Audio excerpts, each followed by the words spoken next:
Hello from New Cairo. It's me, Don Collins. It's quite a dream to be here. It's quite wild in these times to have made such a leap.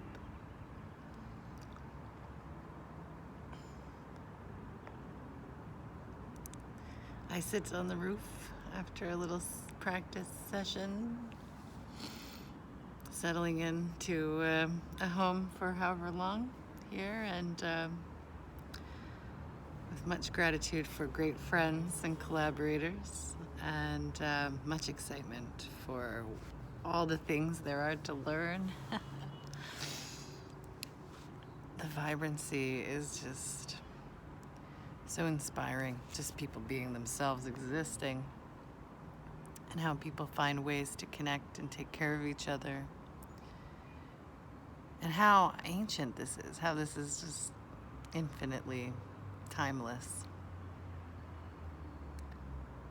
And it really calls up a lot of thoughts that I've had recently about what is independence and cultures of fear around reliance on systems, how hard it is to let systems go when we're used to them, and when we have a lot of fear around what else might be. And the amazing thing about Egypt, and probably all of Africa, well, I've only been to Egypt, so I could only say here, is that these fears are all in your face here. You can see evidence of, or long history in humanity of classism, of people getting a very different shake based on how and where they're born, and the circumstances of their early lives and systems around them, and or not. Just full absences of systems. There are nomadic peoples here. There are people who exist outside of formal governance. There are people beyond the law. It's amazing. It's important. And it is very obvious that community exists inherently in humans, that taking care of each other, even when things are brutal and extreme, is a human trait. Is just what we are and what we do. We don't need any particular array, organization, formal structure to assure that. And all through the history of humanity, we've had so very many all around the world, and they all started here. As far as we know, I mean, of course, maybe the dinosaurs, or I don't know, anything is possible, forward or backward, infinite reality in the past and in the future. But what did I come here for? You might ask, why is Dawn doing these crazy, crazy things? Is it a midlife crisis? I did turn 40. Got myself a new hat from Allison Hats about it. What am I doing here?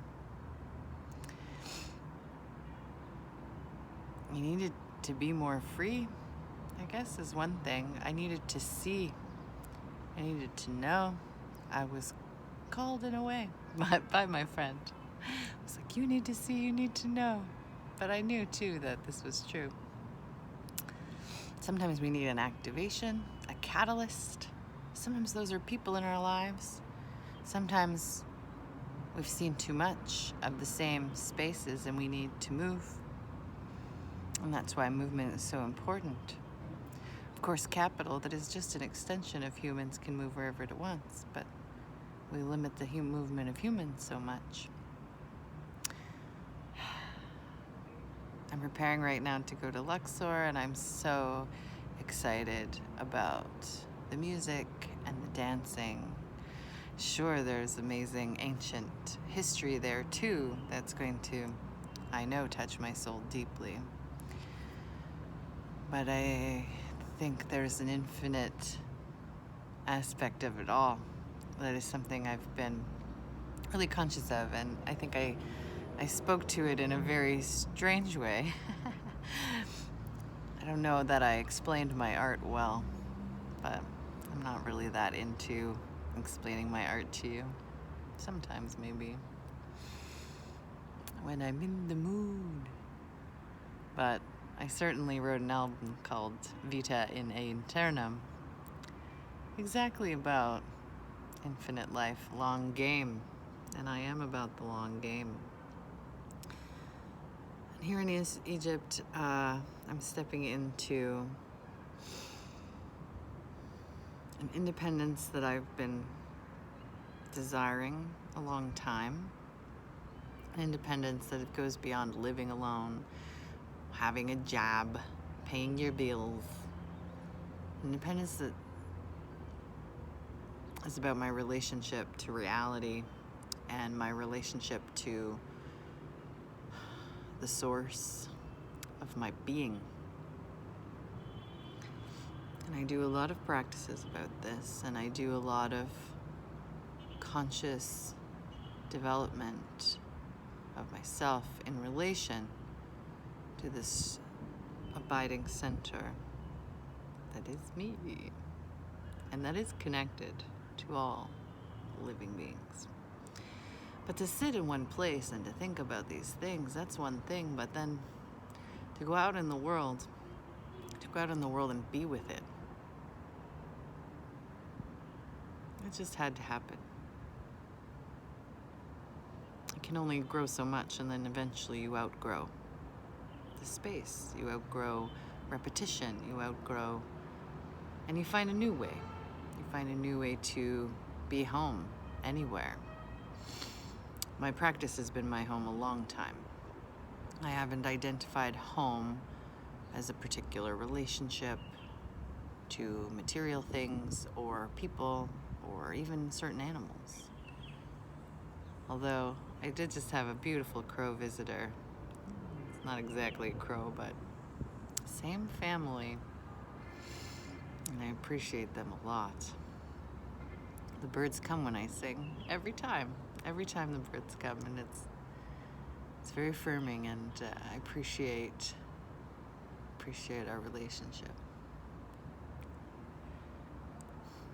So I'm going to be offering some more formal classes, of course, and I'm going to be trying to do more videos to share, pay forward, document, and gratitude for all of my teachers and my teachers to come here.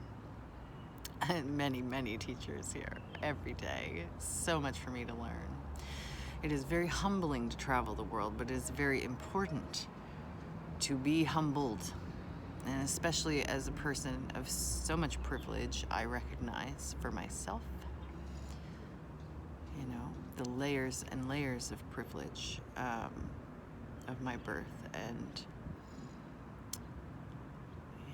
going to Africa, going to Egypt, coming to Cairo, such a huge city, a mega city, right? Where I'm from in Canada, little New Brunswick, I have not, and yet, so different. And not, people are people everywhere. But yeah, I want to go much, much deeper with this. And I want to go with you. Habibi. If anything,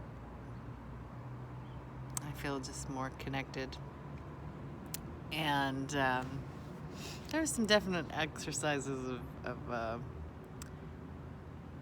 processing fear that have to go along with world travel and being in a place where you don't understand the language. I have a lot of work to do on my Masri, my Arabi, Shwaya Arabi. Very little Arabic I have in my, but it's coming, slow. We'll see how far I get. It's so beautiful, and it's a joy to hear. And when it does come out of my mouth, it feels good. It feels like it hits certain parts of my inner body to sound that way, to make that sounding vibrate in places in my body. These things are important. There's places in us that are asleep, that are dormant, that our cultures, many different cultures in many different ways, sort of, cut out, eliminate, that deliberate or not, to serve us. And I think it's a great gift of our time, the most important gift of our time, that we may be so worldly, that we may be so connected. And I think I just couldn't sit around and not touch that and not be with that.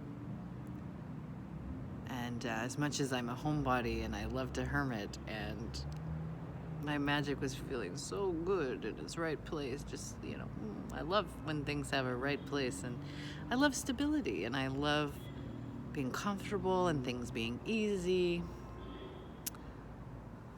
But the sheer boredom of lockdowns, the sheer eyeball scratching boredom of being alone, living alone in lockdowns in the city, it was just, I'd had enough of Halifax, and it's a beautiful town and beautiful people there. I will return to in time, but Lord, I don't know how I will ever leave this place. It's been a week. So yeah, stay tuned. I'll do some live stuff from Luxor for you, and I'm going to do more on my YouTube channel here. I'm going to appear, try to show up for you, because I feel like it's time now. I will do more singing for you, and share more singing for you. That's what I'm really here for. Oh my God, the music.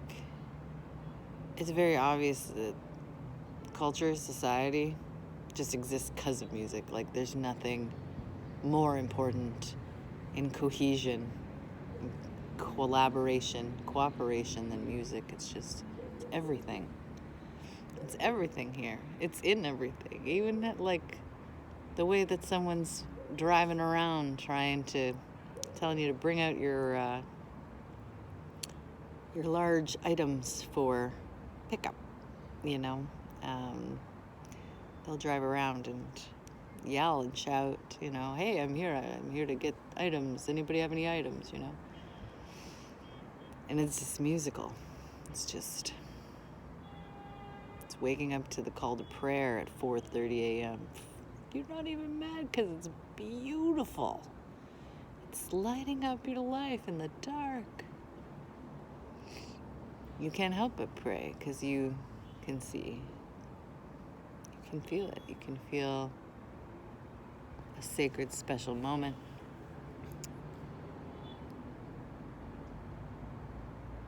Thanks. Thanks for watching. Thanks for listening.